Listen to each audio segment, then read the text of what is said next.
Hi, my name is Isabel Hunt, and I'm a certified transformation coach, speaker, author, and Reiki master and empath warrior. I support empath warriors, and empath burners to conquer the world, experience deep felt freedom and peace by understanding the energy around being an empath, teaching tools to protect themselves emotionally and energetically, and by setting the foundation to feel guided from within and to hear the whisper of their soul no matter their circumstances. Your whole life, you try to figure out why you feel the way you feel, how to deal with all the emotions. You distract yourself by working harder, by staying busy, by ignoring all the physical signs that tell you to stop and to become quiet. Until you end up broken, depressed, and burned out. You want to hide, but you can't, because this one little voice inside of you is still louder than everything else you hear and see.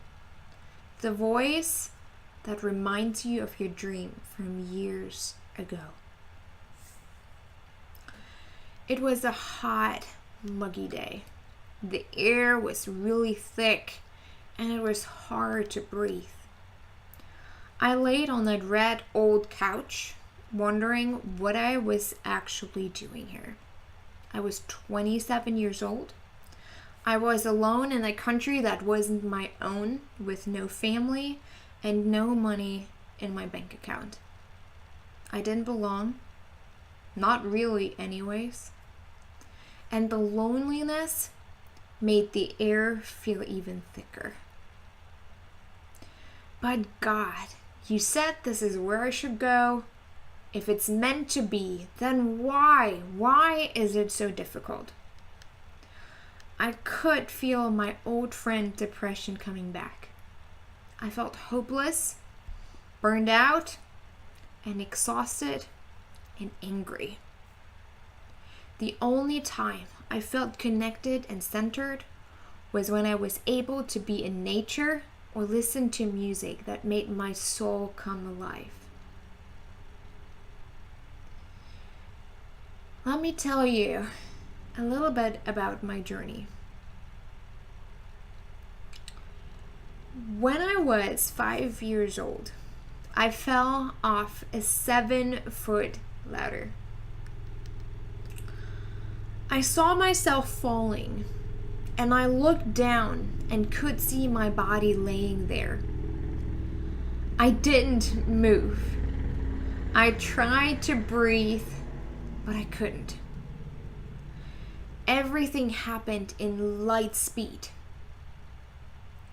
I watched my dad come running into the room, panicking and trying to figure out what even happened. I tried to tell him that I was okay, but he couldn't hear me. He didn't hear me.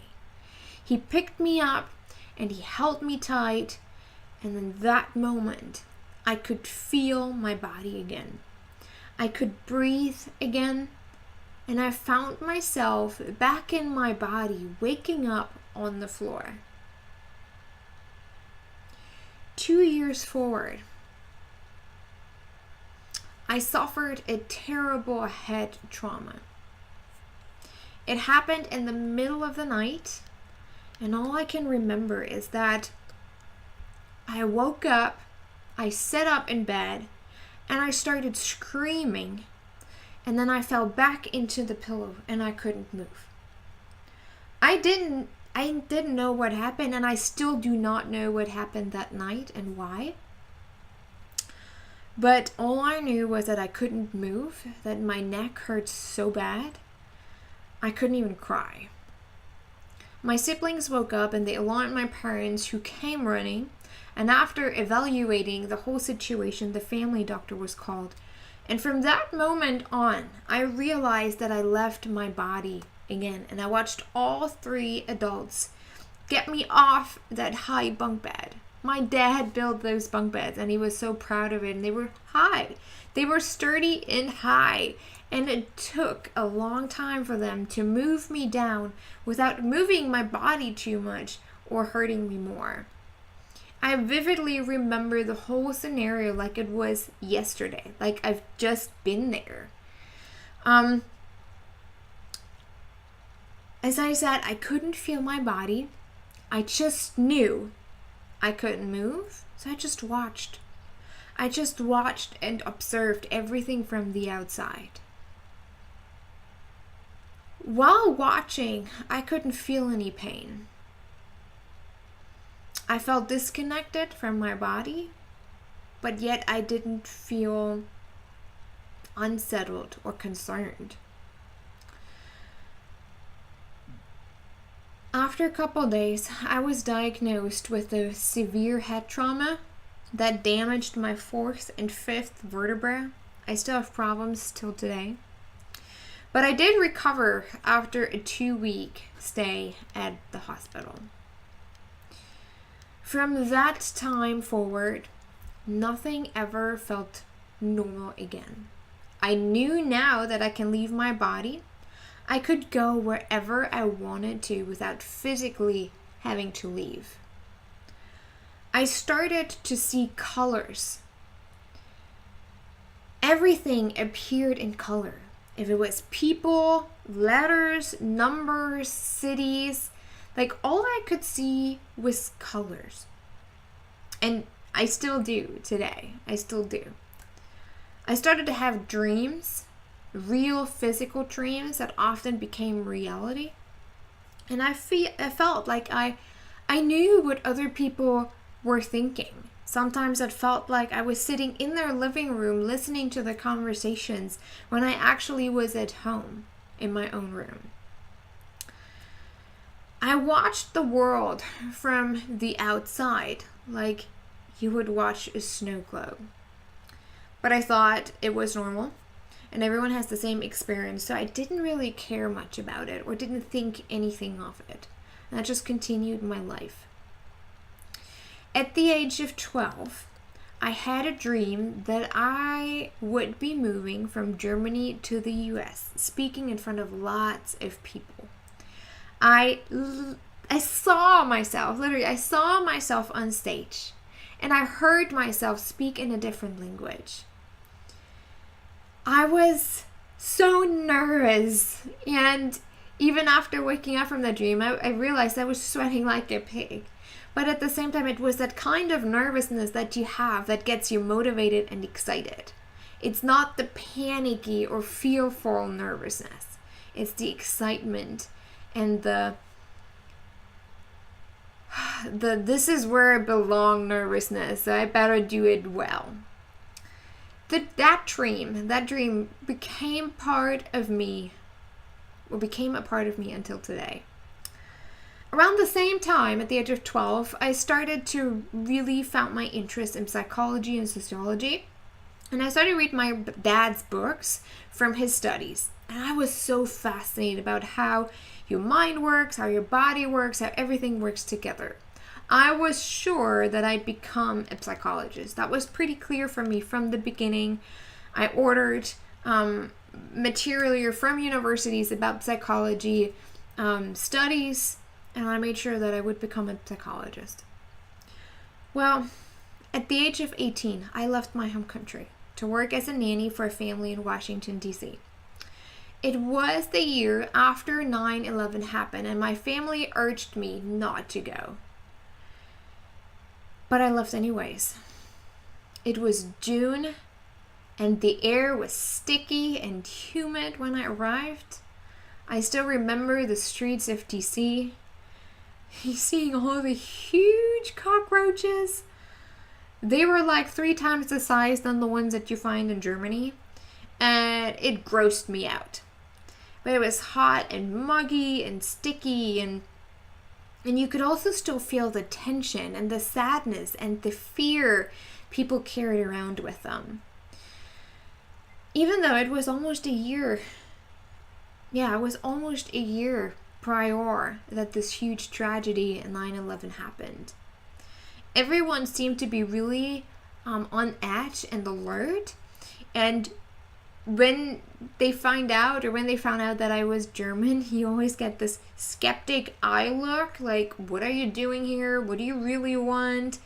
So there were some questions, and it made me feel really uneasy. But nevertheless, I learned the language quickly, and I started to feel at home. I knew this is where I was supposed to be. This is where I belong. And my dream reappeared again and reminded me of my calling. I was certain that a door would open and I was able to stay for good. But my visa ended. And I had nothing lined up, and I had to go back home. I was devastated because I didn't know what I was supposed to do at home. I didn't know where really I wanted to go. Everyone else already started their studying. I didn't. And I didn't know what to do. But I was so fixed on and attached to that dream that I made choices that I thought would lead to the result of me moving to the US. So I started studying economics, because obviously numbers and the economy, marketing, and management certainly would lead to a job offer in the United States that would provide a visa. But let me tell you, I hate it. I hated math, accounting, and any kind of law that we had to go through. I just couldn't, it just wouldn't go in my brain.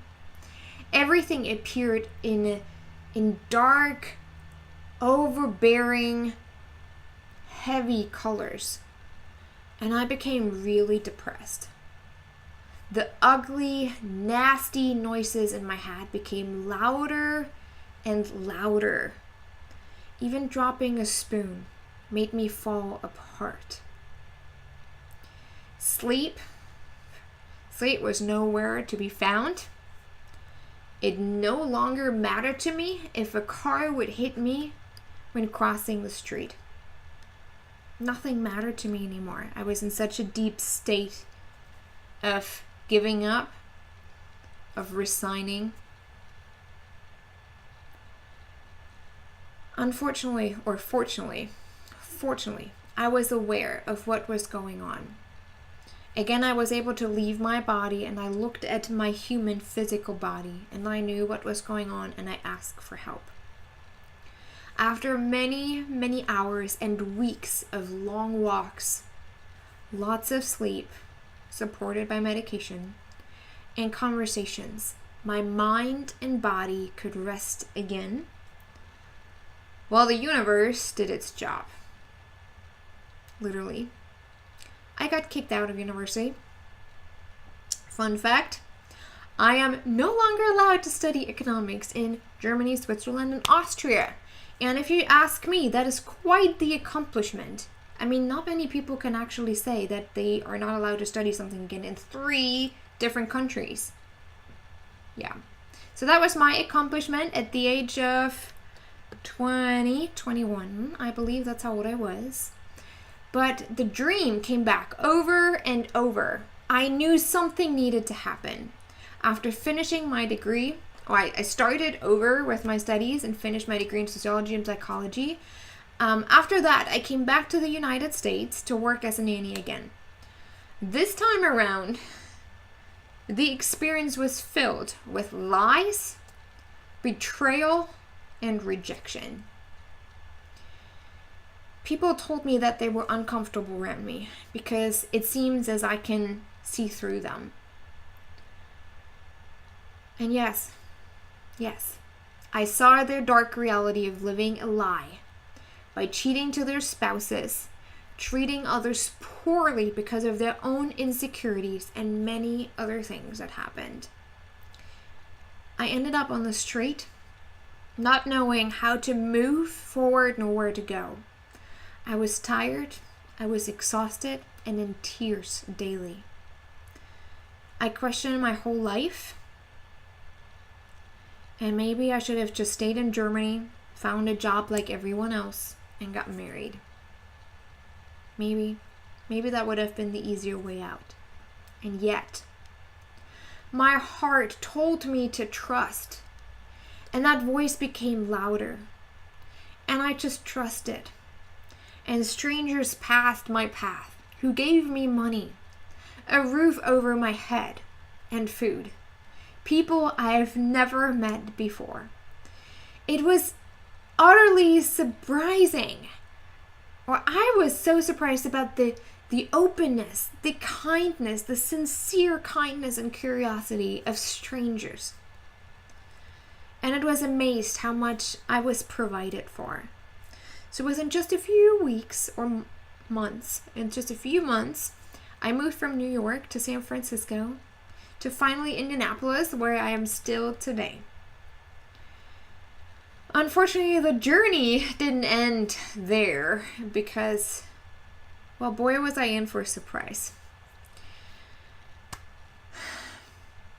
I applied for a master's degree, which I got in, but it didn't work out. I didn't have $60,000. My then boyfriend didn't want to get married. I had no money, nor an opportunity for a job that provided a visa. And once again, I was terribly stuck. And the world just literally collapsed all over my head. I felt so small in such a big world. And in that state, I had to leave for Canada, where I almost got deported. But again, I heard this tiny whisper that told me again to trust. After my re-entry into the US was rejected, and my whole world broke apart, I sat in the corner of that immigration office, and I was pleading with God, pleading that He would do something. And an officer saw me. He took over my case. And let me tell you, 3 hours. 3 long hours of sweat, panic, anxiety, and praying. My heart was racing. I could not go back to Germany. I just could not. I wasn't a loser. That dream was real. I didn't just make that up. So with lots of requirements, I was allowed to come back to the US and sort things out. You can only imagine the relief that I felt. How the biggest burden was suddenly lifted off of me, and I saw another chance to make this dream a reality. Well, not long after that happened, I actually did get married to the love of my life, my amazing husband, and also my then boyfriend who didn't want to get married, but he did change his mind and his heart, and we got married. Today he is my biggest supporter. Him and I are both empaths, and so it's a really amazing way of doing relationship. I also got a job, and I finally felt like I made it. I had the relationship, I had the green card, and I had the money. It didn't take very long, though, until my friend's depression made himself hurt again. And I fell into a deep, deep identity crisis. I didn't feel German. I didn't feel American. I didn't feel like I belonged anywhere. All I heard was that I still didn't do what I was supposed to do. I felt that deep sitting anger and overwhelm and sadness that I just couldn't get rid of. I decided to no longer pursue the path of counseling, but instead I switched to life coaching. And through this incredible work, I realized finally who I was, and that I am an empath, that I am a highly sensitive person, and that it actually is a gift and not a curse. My whole life I thought I was cursed at some point. That everything I felt was just too much and it couldn't be real. But actually who I am is a gift, and the skills is a gift, not a curse. The warrior inside of me, the warrior at heart, arose, and I could finally see the bigger picture. I am a world visionary. I can feel the shifts happening all around the world, like the weather pattern. I can see it moving. I can feel the pain of many, the physical as well as the emotional pain. My body reacts strongly to environmental changes. And all that is actually a gift. Once I was able to identify who I truly was, many things that happened to me started to make sense. Every time I don't listen to my heart and my soul, or I don't follow my intuition, I end up hurting myself unnecessarily. To experience life fully, I had to trust fully. But I can't trust when I don't feel safe. My experience as an empath warrior began to resonate with many people around me. My heart spoke louder and louder, and things fell finally into place, which literally led me to the work that I do today. The work that I'm honored to do with my clients and the people that just hear my message. Today, I support other empath warriors to step out from behind that hiding place, to understand the deeper meaning of their calling and purpose. I coach and teach how to feel safe and how to feel at peace no matter their circumstances. Today, I live the dream I had 22 years ago when I was 12 years old. Today, that little girl who is able to see the world in a snow globe is able to acknowledge those powerful gifts she's been given and use them in a way that it serves a greater good. But also myself, so I can feel at peace. Today, I step fully into my identity as an empath warrior and are able to connect to everything and everyone around me without feeling sucked empty, emotionally, mentally, and spiritually, because this is what happened before. Today, I trust fully. Today, I can acknowledge what is and experience deep and heartfelt peace. Today, I'm free from emotional bondage that held me captive for so long. Today, I can truly see myself for who I am, and therefore I can see you, all of you. I can see and acknowledge your dreams, the struggles, the challenges, the pain, but also the joys that you have. I can see you come alive and to rise beyond your circumstances. You are safe within all that is. Therefore, you can trust, you can feel guided, and live a life of spiritual and physical abundance. Trust is the foundation to everything you ever want to do in life. Sometimes it takes years, and sometimes things happen really quickly. But the most important is that you keep your faith, that you understand the power of faith-driven success. Success that is based on trust, a deep inner knowing, and perseverance. Thank you for listening to my story. And now go. You are made to rise today.